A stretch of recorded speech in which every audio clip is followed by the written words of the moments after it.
नमस्कार, यो Avenues red alert हो। हामीले लगातार सजग गराइरहेका छौं र सचेत गराइरहेका छौं। सम्बन्धित निकायको पनि लगातार ध्यानाकर्षण गराइरहेका छौं र बाढी प्रभावित, पहिरो प्रभावित क्षेत्रको अवस्थाको विषयमा पनि जानकारी गराइरहेका छौं। विभिन्न अवरुद्ध राजमार्ग सञ्चालन गर्नको लागि भइरहेको पहल र विभिन्न जोखिममा परेका पुलहरूको संरक्षणको लागि भइरहेको काम र पहिरो खस्न नदिनको लागि राजमार्गमा गरिएका कामको विषयमा पनि जानकारी गराइरहेका छौं। राजमार्ग अवरुद्ध हुने बित्तिकै, राजमार्ग खुल्ने बित्तिकै र राजमार्ग खुलाउनका लागि दुईतर्फी रूपमा सहज बनाउनका लागि लाग्ने समयको विषयमा पनि लगातार जानकारी गराइरहेका छौं। पानीको बहाव बढ्ने अनुमान गरिएका नदी क्षेत्रमा बहावको अवस्थाको अनुमानित स्थितिको विषयमा पनि जानकारी गराइरहेका छौं।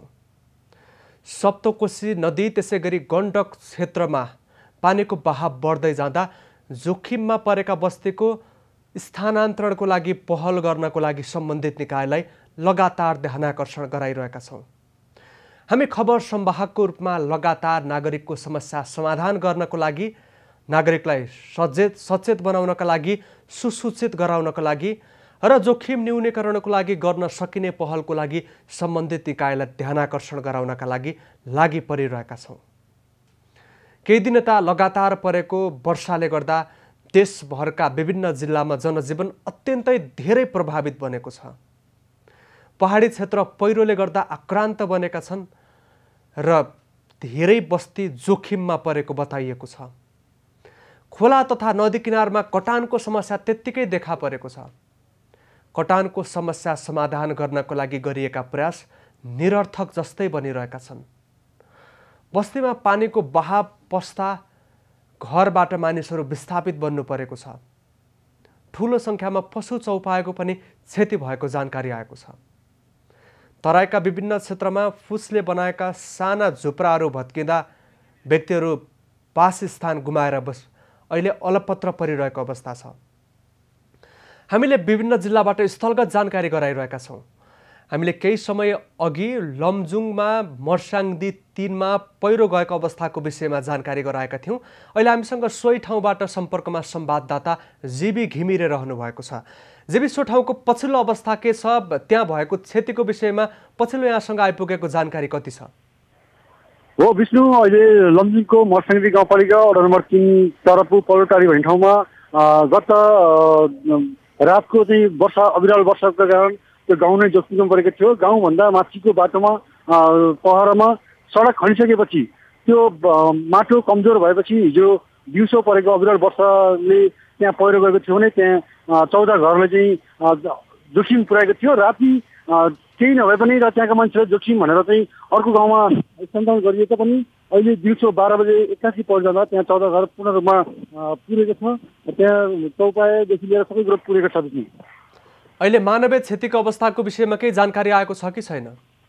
मानवीय क्षतिको विषयमा अहिले 5 जना चाहिँ सामान्य घाइते जो खेतबारीमा काम गरेको अवस्थामा रहेका थिए। घर चाहिँ गाउँ चाहिँ हिजोदेखि नै जोखिम भएको कारणले चाहिँ त्यहाँ भएका गाउँका स्थानीय बासिन्दालाई अर्कै गाउँमा सारिएको थियो भने त्यहाँ अहिले काम गर्न गएका खेतबारीमा काम गरेका 5 जना चाहिँ सामान्य र कोही नै घाइते भएलाई अहिले चाहिँ लमजुङ सामुदायिक अस्पतालमा लगिँदैछ। अहिले त्यहाँ जान पनि बहुत असहज छ। बाटोमा पहिरो भएको कारणले यहाँ सरकारी कर्मचारीदेखि लिएर त्यहाँ जाने आर्मी प्रहरी पनि त्यहाँ जान सकिरहेको अवस्था छैन भने त्यहाँ स्थानीय बासिन्दाले अहिले के कस्तो छ भनेर हेरेको अवस्था छ। घाइतेको पहिचान खुलेको छ? घाइतेको पहिचान यो भनेर चाहिँ खुलिसकेको छैन, तर उनीहरूलाई अहिले सबभन्दा पहिला प्राथमिक उपचार गर्नको लागि चाहिँ लमजुङ सामुदायिक विस्तरमा ल्याउँदै गरेको छ। ती घाइते पनि अहिले अस्पतालमा आइसकेको अवस्था छैन, जहाँ कि त्यहाँ खुदीबाट विस्तार आउनलाई तपाईँको झन्डै आधी घण्टा टाइम लाग्ने भएको कारणले बाटोमा नि ठाउँ ठाउँमा पहिरो गएकोले त्यो पन्छाउँदै र ल्याउँदै गरिएको छ। कतिवटा घर प्रभावित बनेको छ, एकिन जानकारी आइपुगेको छ कि छैन? हिजो दिउँसो पहिरो गइसकेपछि त्यहाँ स्थानीय बासिन्दाले पालिरहेको चौपाहरू, गाई भैँसीहरू पनि बाख्रा बोकाएको थियो, तिनीहरूलाई मारेको थियो र भने मानवीय क्षति भने हिजो भएको थिएन। आज गएको पहिरोले भने घाइते मान्छेहरू एकिन नभए तापनि 5 जनासम्म अहिले एम्बुलेन्स मार्फत विस्तार ल्याउँदै गरेको छ र त्यहाँ घर चाहिँ 14 घर चाहिँ पूर्ण रूपमा क्षति भएको बुझिएको छ। सुरक्षा निकायको टोली त्यसतर्फ प्रस्थान गरेको प्रमुख जिल्ला अधिकारीले केही समय अगाडिको संवादमा जानकारी गराउनु भएको थियो। त्यो टोली पुगेको छ कि छैन, घटनास्थलमा सुरक्षाकर्मीको उपस्थिति देखिएको छ कि छैन, त्यहाँसम्म थप सुरक्षाकर्मी पुग्नको लागि कति समय लाग्ने जानकारी छ? घटनास्थलमा त्यो थप उद्धारको लागि नेपाली सेना, सशस्त्र प्रहरी र जनपद प्रहरी गरी त्यहाँ खटाइसकिएको थियो र स्वयं सञ्चारकर्मी साथीहरू पनि जुन हामी घटनास्थल जानको लागि जाँदै गर्दा अहिले बाटोमा अवरुद्ध भएको कारणले हामी बसिरहेका छौँ भने प्रहरीको डिएसपीको कमान्डमा त्यहाँ जुन पहिरो थियो त्यहाँबाट चाहिँ अर्को गाडी खोजेर भने त्यो घटनास्थलमा पुगिसकेको छ भने सशस्त्र नेपाली सेना भने त्यहाँ पुग्न अझ आधी घन्टा 1 घन्टा लाग्ने देखिएको छ। बुझ्नु घटनास्थलसम्म पुग्ने ठाउँमा कुन कुन ठाउँमा सडकमा अवरोध छ, कस्तो प्रकारको अवरोध हो, अवरोध खुलाउनका लागि के प्रयास, कस्तो खालको पहल हुँदैछ? घटनास्थल पुग्नको लागि बेसिया र लमजुङ सदरमुकाम बेसियादेखि त्यहाँ 6 किलोमिटरमा रहेको ठाउँ हो। त्यो जुन घटनास्थल घटेको खुदी भन्ने त्यो बेसिया र खुदीको बिचमा रहेको यो खरखरे भिर, बेलदीप सेनाको खरखरे भिर भन्ने यो वर्षौँदेखि चाहिँ यसले अवरुद्ध गराएको छ। अहिले पनि यो गत रातको वर्षाको कारणले यो चाहिँ अहिले अवरुद्ध भएको कारणले यहाँ अहिले डोजरले खोलिरहेको छ।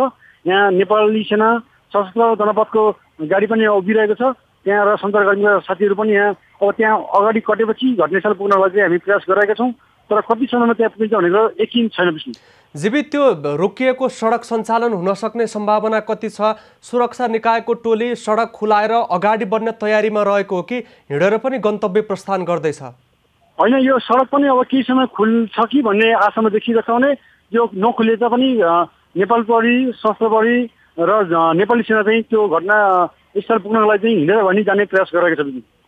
अब केही व्यक्तिलाई स्थानान्तरण गरिएको भनिएको छ, स्थानान्तरण गरेको ठाउँ चाहिँ कतिको सुरक्षित छ त? त्यो ठाउँ चाहिँ जुन घटनास्थल जुन हिजो घटना घट्यो त्यो गाउँभन्दा अलि सुरक्षित छ। त्यो चाहिँ तरपु भन्ने ठाउँ हो। तरपुको पौरटारी भन्ने ठाउँमा चाहिँ घटनास्थल हो भने त्योभन्दा यतापट्टि अलिक समथर रहेको ठाउँ जहाँ चाहिँ पहिरोको चाहिँ खासै जोखिम नभएको ठाउँ हो त्यो तरपु भने त्यहाँ चाहिँ स्थानान्तरण गरिएको विष्णु हिजो बेलुकै। अब त्यहाँको स्थानीय तहका प्रमुखहरूसँग, त्यहाँका नागरिकहरूसँग यहाँको संवादको क्रममा उहाँहरू के बताइरहनु भएको छ? पछिल्लो सहज असहज अवस्थाको विषयमा, व्यवस्थापनका लागि गरिएको पहलको विषयमा? त्यहाँका राजनीतिक दलका नेताहरू, त्यहाँका समाजसेवीहरू त्यहाँ त्यो जुन घटनास्थल घट्यो त्यसको चाहिँ सुरक्षा र चाहिँ अब त्यहाँ उद्धार कसरी गर्ने भन्ने विषयमा चाहिँ खटिरहेको भन्ने चाहिँ जानकारी आएको छ। तर हामी स्वयं त्यहाँ नपुगेपछि उनीहरूसँग अहिले फोन वार्ता पनि हाम्रो भन्न हुन सकिरहेको छैन। उहाँले चाहिँ हाम्रो सम्पर्कमा आउनु भएको पनि छैन। अरू चाहिँ सायद अहिले बिजी भएको कारणले हुनसक्छ। त्यो त्यहाँ हामी अब 1-8 घन्टामा पुगिसकेपछि त्यहाँको वस्तुस्थिति के छ र चाहिँ त्यहाँ कति प्रभावित हो, कति घर चाहिँ प्रभावित भयो भन्ने कुरा चाहिँ त्यहीँ गएपछि थाहा हुन्छ। विष्णु जीवी, त्यहाँनिर पहिरो जानुको मुख्य कारण चाहिँ के देखिन्छ? भौगोलिक अवस्थाको विषयमा र पहिरो जानुको कारणको विषयमा चाहिँ प्रारम्भिक रूपमा के जानकारी प्राप्त छ? अब त्यो सिधै भन्नुपर्दा विष्णु के हो भने अहिले गाउँमा, प्रत्येक गाउँमा सडक पुर्याउनु पर्ने उनीहरूको अभिलाषा। त्यहाँ चाहिँ सवारी साधन पुगोस् नपुगोस् तर चाहिँ सडक पुग्नु पर्यो। त्यो गाउँभन्दा माथि पनि एउटा सानो गाउँ छ, 15-20 घर दूरीको रहेको एउटा गाउँ छ। त्यो गाउँका जनताले हामी पनि भोटर हो, हामी पनि मतदान गरेको हो, हामीले पनि सडक चाहिन्छ भनेपछि त्यहाँ चाहिँ स्थानीय सरकारले त्यहाँ सडक पुऱ्यायो। त्यो सडक पुऱ्याउनेदेखि त्यो भिरको समस्या नभइकन भिरिलो जग्गा भइसकेपछि त्यहाँ सडक बनाउँदा त्यो डोजरले चाहिँ जमिन हल्लाइदियो। त्यसपछि गरेर बर्सात गरेपछि सानो भल बग्दा पनि ठुलो आयो, त्यस कारणले चाहिँ त्यो गाउँ पुरिएको हो। सो गाउँमा कति घर भएको यहाँलाई प्रारम्भिक जानकारी छ? त्यो गाउँमा आजभन्दा 3 वर्ष पहिला पनि पहिरोले 3 जना मान्छेको मृत्यु भएको थियो। त्यो गाउँमा अन्दाजी 25 देखि 27 घर धुरी रहेको र केही घर चाहिँ त्यो पहिरो गएपछि अन्यत्र गएको चाहिँ बुझिएको छ। अहिले त्यस ठाउँको मौसमी अवस्था कस्तो छ? यो ठाउँको मौसमी अवस्था त्यो गाउँभन्दा जुन घटनास्थल छ त्यो अहिले हामीले देखिरहेको छौँ। हामी चाहिँ झन्डै 1-8 घन्टाभन्दा पर छौँ। त्यो घटनास्थलभन्दा पारि यहाँनिर देख्न सकिन्छ। तर त्यसको गाउँभन्दा माथि चाहिँ अहिले बादलिएको छ। तर यस गाउँमा र जुन घटनास्थल घटेको गाउँ र हामी उभिरहेको ठाउँमा चाहिँ अहिले चाहिँ घाम लागिरहेको छ। पानी पर्ने चाहिँ कुनै सम्भावना छैन। विष्णु धन्यवाद जीवी। संवाददाता जीवी घिमिरे सम्पर्कमा रहनु भएको थियो लमजुङबाट। लमजुङको मर्साङदी 3 मा पहिरो जाँदा केही घर पुरिएको खबर आएको छ र मानवीय क्षति नभएको अहिलेसम्मको जानकारी आइरहेको छ। खेतमा काम गरिरहेका 5 जना व्यक्ति सामान्य घाइते भएको, उनीहरूको प्राथमिक उपचारको लागि स्वास्थ्य चौकी लैजाँदै गरेको जानकारी प्राप्त छ र घर पुरिएको अवस्थामा केही व्यक्तिहरू परेको हुन सक्ने आशंकामा त्यहाँका स्थानीयहरू राजनैतिक दलका पदाधिकारीहरू उत्खननको लागि जुटिरहेको अवस्थाको विषयमा जानकारी छ। ठाउँ ठाउँमा पहिरो खस्दा त्यस ठाउँमा पुग्नको लागि व्यक्तिहरूलाई समस्या भएको छ भने उद्धारको लागि गएको सुरक्षा निकायको टोली पनि बाटोमा रोकिएको अवस्था छ र केही सुरक्षाकर्मीको टोली त्यहाँ पुगेको जानकारी रहँदा ठुलो सङ्ख्यामा उद्धारको लागि उत्खननको लागि अगाडि बढेको सुरक्षाकर्मीको टोली बाटोमा रोकिएको अवस्था छ र हिँडेर पनि गन्तव्यमा तय गर्ने विषयमा उनीहरूले छलफल अघि बढाइरहेको जानकारी छ। कति घर पहिरोले पुर्यो, कस्तो प्रकारको क्षति भयो, यो विषयमा हामी लगातार अद्यावधिक जानकारी खबर बुलेटिनहरूमा गराउनेछौँ। अहिले हामीसँग पर्साबाट हाम्रा वरिष्ठ संवाददाता अनुप तिवारी सम्पर्कमा रहनु भएको छ। अनुप, पर्सामा लगातारको वर्षाले गर्दा केही ठाउँ प्रभावित भएको भनिएको छ, कुन कुन क्षेत्र बढी प्रभावित भएको छ र त्यहाँको क्षतिको पछिल्लो अवस्था के छ? विष्णु, पर्सामा खास गरी सबभन्दा बढी प्रभावित छिपहरमाई गाउँपालिका भएको छ। त्यसै गरी पकहाँ मैनपुर गाउँपालिका, जगन्नाथपुर गाउँपालिका र ठोरीको केही भाग चाहिँ बढी प्रभावित भएको छन्। सबभन्दा बढी क्षति भनेको पर्साबाट 35 किलोमिटर टाढा अहिले हामी त्यहाँ आइपुगेका छौँ र छिपहरमाई गाउँपालिका त्यहाँ चाहिँ दुईवटा खोला, ओरिया खोला र पण्डै खोला, यो दुईटै खोलाले सीमा आफ्नो नागेपछि गाउँमा अहिले पनि पानी पसेको अवस्था छ। त्यसै गरी कालिकामाई गाउँपालिकामा पनि क्षति भएको छ। त्यसै गरी बिन्दवासिनी गाउँपालिकाको, पकहाँ मैनपुर गाउँपालिकाको केही भाग अहिले पनि डुबानमा रहेका छन्, जबकि हिजो बेलुकादेखि पानी परेको छैन। यहाँ मजाले घाम लागेको छ। अहिले रातिमा धेरै पानीहरू निस्केका छन्, तैपनि धान बाली अहिले पनि डुबानमा रहेको छ। हामी हाम्रा पृष्ठभूमिमा पनि हेर्न सक्छौँ, अहिले उखु र धान बाली यहाँ क्षतिग्रस्त भएको अवस्था छ। र छिपहरमाई गाउँपालिकामा सडक सम्पर्क विच्छेद भएको छ। सदरमुकामसँग जोडिने गाउँपालिकाका हरेक सडक अहिले क्षतिग्रस्त बनेको छ। छिपहरमाई गाउँपालिका सदरमुकामबाट सम्बन्ध विच्छेद भएपछि स्थानीयलाई निकै शास्ति खेप्नु परेको छ। बिरामीलाई सदरमुकाम पुर्याउन अप्ठ्यारो परेको छ। त्यसै गरी सीमावर्ती गाउँ पकहाँ मैनपुरको धोरेमा हजारौं बिघा धान बाली नष्ट भएको छ। त्यसै गरी बिन्दवासिनी गाउँपालिकाको अम्मरपट्टी झौवामा धान बाली नोक्सान भएको छ। त्यसै गरी कालिकामाईको बिरन्ची बरुवा, हरिहरपुर, बलुवामा धान बाली क्षतिग्रस्त भएको छ। त्यसै गरी जगन्नाथपुर गाउँपालिकाको सुहपुर, सोहरी र पोखरिया नगरपालिकाको वडा नम्बर 9 मा क्षति भएको हामीलाई प्रारम्भिक विवरण आएको छ। जबकि आज जिल्ला प्रशासन कार्यालयको टोलीले स्थानीय स्तरमा पालिकाहरू मार्फत चाहिँ क्षतिको यकिन विवरण अहिले संकलन गर्ने क्रममा रहेको छ र प्रदेश सरकार पनि क्षतिको विवरण संकलन गर्न स्थानीय धान बालीमा लगायतका अन्न बालीमा भएको क्षतिको विषय त जानकारी गराउनु भयो, तर बस्तीको क्षतिको अवस्था के छ? मानिसहरू बसोबास गर्ने ठाउँको अवस्था के छ? कति परिवार विस्थापित भएका छन्? उनीहरूको पुनर्स्थापनाको लागि, स्थानान्तरणको लागि के पहल भइरहेको छ? अहिले भर्खरै हाम्रो केही बेर अगाडि छिपहरमाई गाउँपालिकाका अध्यक्ष मनोज गुप्तासँग कुराकानी हुँदा छिपहरमाई गाउँपालिकामा मात्रै 300 घर जुन प्रत्यक्ष बाढीबाट क्षतिग्रस्त बनेको छ, घरमा बस्ने अवस्था छैन, त्यस्ता व्यक्तिहरूलाई सार्वजनिक भवनमा ल्याएर अस्पतालको, स्कुलका बिल्डिङहरूमा ल्याएर राखिने क्रम चाहिँ हिजोदेखि नै जारी रहेको छ। त्यहाँ नेपाली सेनाको पनि टोली मद्दतका लागि पुगेको छ। हाम्रो एपीएफका टोली पनि छिपहरमाई गाउँपालिकामा राहत र अहिलेको तत्काल उद्धारका कार्यहरूका लागि त्यहाँ जुटेको छन्। त्यहाँ प्रत्यक्ष प्रभावित 300 भन्दा बढी घरहरू छन्, तर अहिले पर्सा जिल्लाको सम्पूर्ण अवस्था हेर्ने हो भने 1600 भन्दा बढी घर बाढीले प्रभावित बनेको छ। वीरगञ्ज महानगरमा मात्रै 600 भन्दा बढी घरमा चाहिँ क्षति पुगेको छ र पानी पसेको छ। वीरगञ्जको आदर्श नगर जो व्यापारिक हब भनिएको छ त्यहाँ पनि पसलहरूमा पानी पसेपछि ठूलो क्षति भएको स्थानीय व्यवसायीले जनाएका छन्। अहिले क्षतिको यकिन विवरणहरू चाहिँ संकलन गर्ने क्रममै बाढीले गर्दा प्रभावित बनेको क्षेत्रमा जब व्यक्तिहरूको बसोबास प्रभावित बनेको छ उनीहरूलाई व्यवस्थापनको लागि राखिएको ठाउँको अवस्थाको विषयमा यहाँले जानकारी लिँदा कतिको प्रभावकारी कतिको व्यवस्थित भएको पाइएको छ? विगतमा प्रदेश नम्बर 2 मा व्यवस्थापनको लागि राखिएका ठाउँमै सर्पको टोकाइबाट व्यक्तिहरूको ज्यान जानेदेखि त्यहाँ प्रदूषित हुँदा हैजा लगायतका रोगको संक्रमण फैलिएको अवस्था पनि देखा परेको थियो। अहिले त्यस ठाउँको व्यवस्थापनको अवस्था कस्तो छ र सयौं परिवार विस्थापित हुने अवस्था अझै पनि देखिँदा उनीहरूको व्यवस्थापनको लागि कस्तो खालको पहल हुँदैछ? पक्कै पनि विष्णु, यहाँ सडक सञ्जाल ध्वस्त भएपछि जुन बढी प्रभावित गाउँपालिका रहेको छ पर्साको सबभन्दा बढी प्रभावित छिपहरमाई गाउँपालिका, जहाँ कि जो प्रभावितहरूलाई राख्नका लागि त्यहाँ भिस्वामा व्यवस्थापन बसोबासको गरिएको छ। त्यहाँ केही मान्छेलाई ल्याइ पनि सकिएको छ र त्यसै गरी वीरगञ्ज महानगरपालिकाले जुन 11वटा गाउँ महानगरमा पर्दछ त्यहाँ पनि बसोबासका लागि सार्वजनिक ठाउँहरूमा व्यवस्थापन गरेको छ र यो क्रम हिजो 4 बजेदेखि सञ्चालनमा आएको छ र जहाँ सडक सञ्जाल सम्पर्कविहीन बनेको छ, जो स्थानीय तह जिल्लासँगको सम्पर्कमा अहिले छैन, त्यहाँ चाहिँ उद्धार र बसोबासको व्यवस्थापन एकदमै चुनौतीपूर्ण बनेको छ। धन्यवाद अनुप, धन्यवाद। हामीसँग संवाददाता अनुप तिवारी प्रदेश नम्बर 2 बाट र विशेष गरी पर्सा जिल्लाको अवस्थाको विषयमा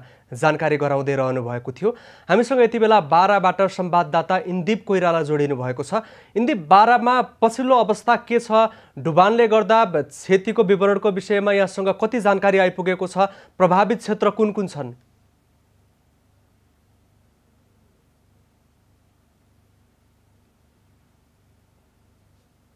जिल्लामा संवाददाता इन्दीप कोइरालासँग हामी संवाद गर्ने प्रयास गरिरहेका छौँ बाराको अवस्थाको विषयमा। बाराका केही क्षेत्र पनि डुबानमा परेको जानकारी आएको छ र केही बस्तीहरू अत्यन्तै समस्यामा भएको जानकारी छ। इन्दीप, बारामा अहिले प्रभावित क्षेत्र कुन कुन हुन्? क्षतिको अवस्थाको विषयमा के जानकारी छ? पक्कै पनि विष्णु, बारा जिल्लाको 15% भूभाग अहिले डुबानमा परेको जानकारी प्राप्त भएको छ, जसमध्ये बाराको निजगढ, जितपुर सिमरा उपमहानगरपालिका, कोल्बी नगरपालिका लगायत सिमरनगढ नगरपालिका लगायत स्थानमा अहिले डुबानमा रहेको छ। यद्यपि बारामा मानवीय र पशु चौपाएको क्षति भने भएको छैन। बाराको केही स्थानमा गाउँमै डुबान पसेपछि स्थानीयहरूलाई नजिकको विद्यालयमा रहेर राखिएको अवस्था छ र उनीहरूलाई अहिले पनि बारामा वर्षा भइरहेको छ। बाराको विभिन्न ठाउँमा वर्षा भइरहेको छ भने केही स्थानमा घाम लागिरहेको अवस्था छ र अहिले डुबान पीडित परिवारहरूलाई नजिकको स्कुलमा लगेर राखिएको छ र राहतको पनि व्यवस्था गरिएको छ। यद्यपि हामीले पाएको जानकारी अनुसार पर्याप्त राहत भने पुग्न सकेको छैन विष्णु। इन्दीप, अहिले नदी तथा खोलामा जलको सतहको अवस्था चाहिँ के छ? पक्कै पनि विष्णु, बारा जिल्लामा रहेको बकेया खोला, पर्सा खोला, दुधौरा खोला, धनसार खोला को अहिले हेर्ने आज हामीले गएर प्रत्यक्ष रूपमा अनुगमन गर्दाखेरि अहिले सतह घटेको देखेका छौँ। तैपनि निरन्तर वर्षा फेरि परिरहने हो भने यो सतह फेरि बढ्नेछ, जसले गर्दाखेरि बाराको 10 गजासम्म असर पर्ने पूर्व अनुमान गरिएको छ। 10 गजामा हिजो मात्र परेको वर्षाका कारण यहाँबाट गएको लाल बकेया र विभिन्न खोलाको बाढीको कारणले गर्दाखेरि खेतीजन्य यदि योग्य जमिनहरूमा पूर्ण रूपमा खोला पसेर अहिले बगर बनेको अवस्था छ विष्णु। इन्दीप, अहिले नदीको जलसतह घटेपछि कटानको अवस्था के छ र खेतीयोग्य जमिन कति जति क्षेत्रफलमा चाहिँ असर पारेको विषयमा प्रारम्भिक तथ्याङ्क छ? अहिले हामीले कृषि कार्यालयको जानकारी अनुसार अहिले बारामा 15% जग्गामा 5% खेतीयोग्य जमिन, 5% वन क्षेत्र र 5% बस्ती भएको क्षेत्रमा डुबान भएको छ।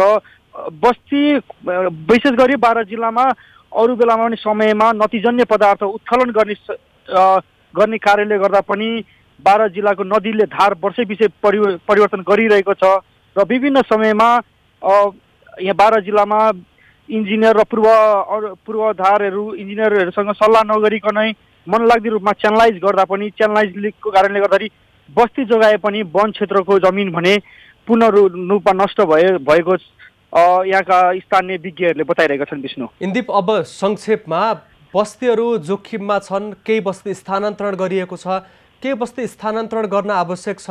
ती बस्ती स्थानान्तरण गर्नको लागि व्यक्तिहरूलाई तत्काल व्यवस्था गर्नको लागि कस्तो खालको पहल हुँदैछ?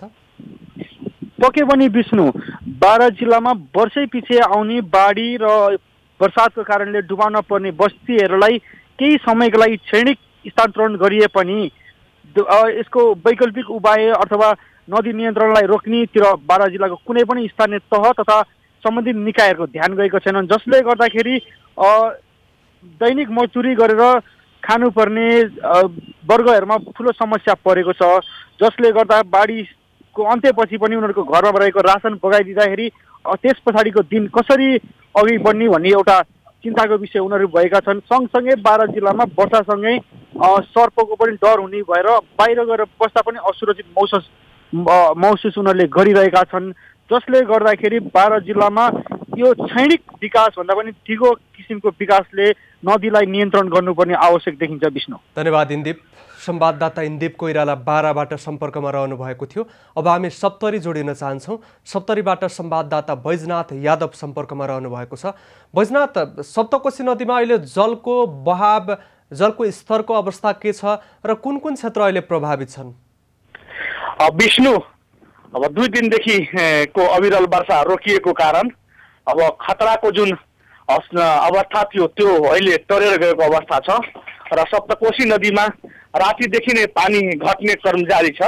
जो हामीलाई आज बिहान 12 बजेको प्राप्त जानकारी अनुसार जिल्ला प्रहरी सप्तरीका प्रवक्ता प्रहरी निरीक्षक सूरज खड्काले दिएको जानकारी अनुसार अहिले चाहिँ 1,71,979 क्युसेक प्रति सेकेन्ड पानी बगिरहेको छ भने 39 वटा ढोका खोलिएको छ र आज मौसम सफा छ, पानी परेको छैन हिजोदेखि। त्यस कारणले गर्दा सप्तकोशी नदी जो पूर्वी नेपालको अथवा पूर्वी क्षेत्रको सबभन्दा ठुलो नदीको रूपमा चिनिन्छ र त्यो नदीमा पानीको सतह बढेसँगै खास गरेर सुनसरी र सप्तरीका तटीय क्षेत्र जहिले पनि त्रासको वातावरण बन्छ। बैजनाथ, अहिले त केही मौसममा सुधार आएपछि पानीको सतह घटेको छ, तर फेरि पनि भारी वर्षा हुन सक्ने अनुमान जल तथा मौसम पूर्वानुमान महाशाखाले गरिरहेको छ।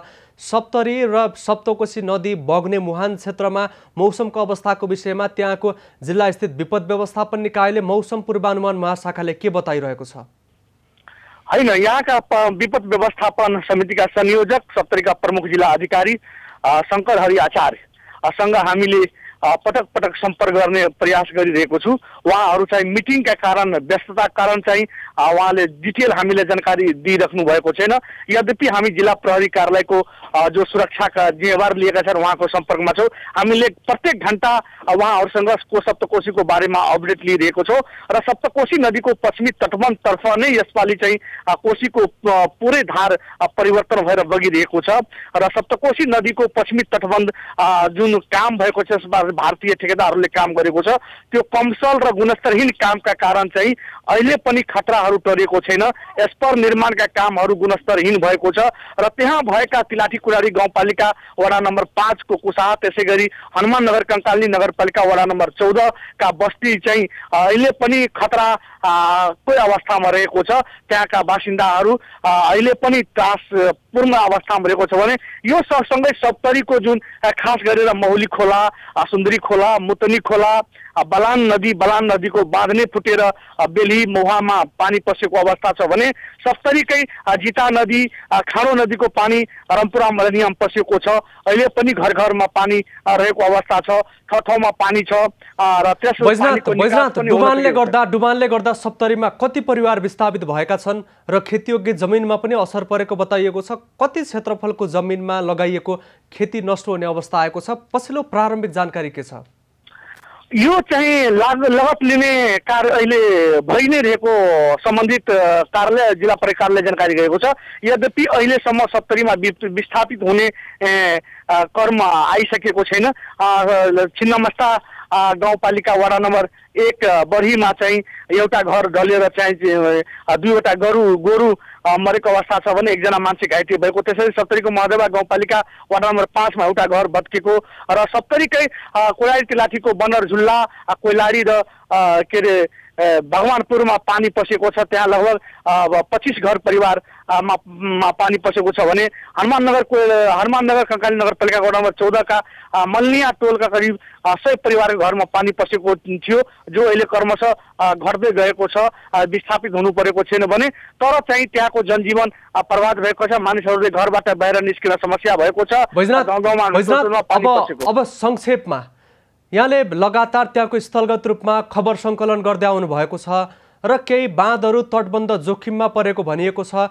जोखिम न्यूनीकरण गर्नको लागि पछिल्लो पहल के भइरहेको छ? जोखिममा परेका तटबन्धको पछिल्लो अवस्था चाहिँ के छ?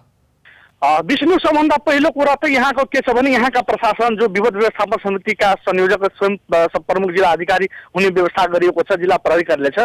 सबभन्दा पहिले जे सप्तरीका 5-7 वटा नदी छ, जस्तै बलान खोला, मौली खोला, मुतनी खोला, खाँडो खोला, यी बाँधहरू फुटियो भने अथवा बाँध भत्कियो भने त्यसबाट क्षति हुने अथवा त्यसबाट प्रभावित हुने संख्या कति रहेको छ त्यो यकिन विवरण नै उहाँहरूसँग उपलब्ध भएको छैन। हामीले पटक पटक जिल्ला प्रशासन कार्यालयसँग सम्पर्क गर्यो।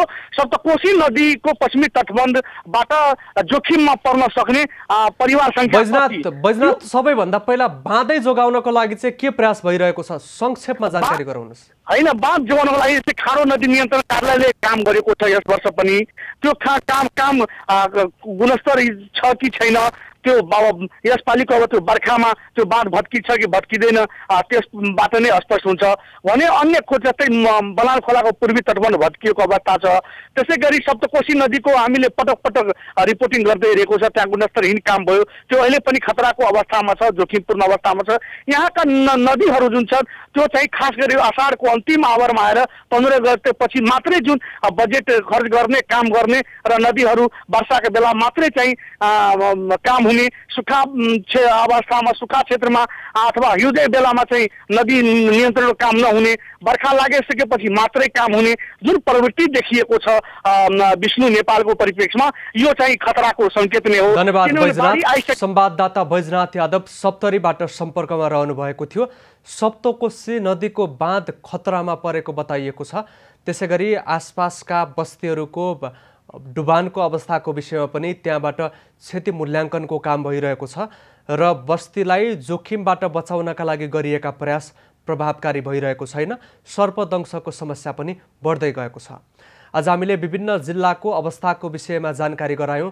सजगता र सचेतनाको सन्देशसहित हामी प्रस्तुत भयौँ र हामीले विभिन्न जिल्लाको जानकारी गराइरहँदा लमजुङको अवस्थाको विषयमा हामी लगातार खबर बुलेटिनमा अद्यावधिक गराउनेछौँ। कार्यक्रम आजलाई यति नै। खबरभित्रको खबरका लागि हेर्दै रहनुहोला एभी न्यूज खबर। नमस्कार।